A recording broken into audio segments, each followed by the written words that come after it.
makipag-coordinate ka mo sa amin. Kay po naman ustisya. Kay po kong ustisya. Di ako papayag na ustisya sa agis ko.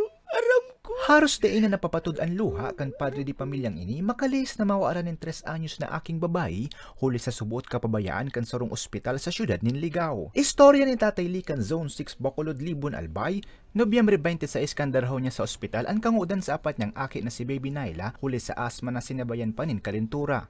Alagad day niya daw na ang ospital pa subuot ang mabawi sa buhay kan sa iyang aki. Sabi niya, sa ikaduwang aldaw kan pagkaka-admit ni Baby Naila, nakampante sinding mag-agum kan mahiling na nagkakawat na inis sa laog kan ospital. Alagad kan suminunod na aldaw kung sa'y nakatala na sindang magluwas, bigla na sa nasubot kuminulaps ang aki makalis na injeksyonan kan sarong student nurse intern.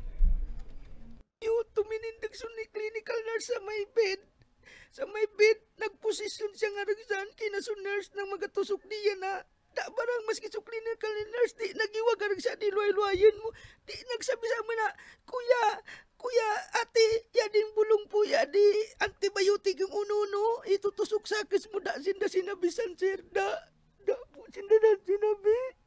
Nasamantalang, ang baga procedure dyan, dapat magkasabi ka kung ano itutusok mo. Sinda sinabi, so clinical nurse, binayan sana.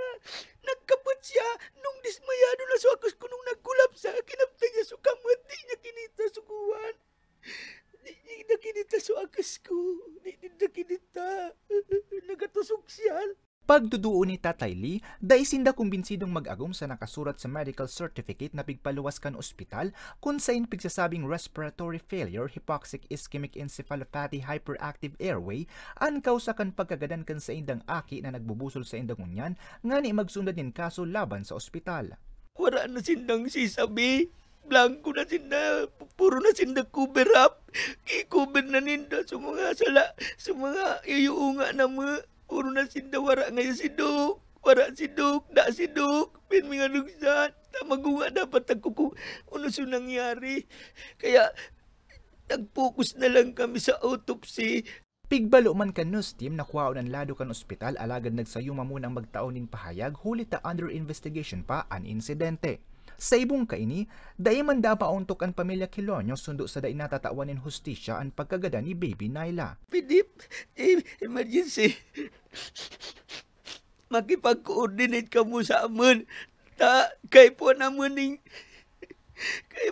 ustisya. Kay po kong ustisya.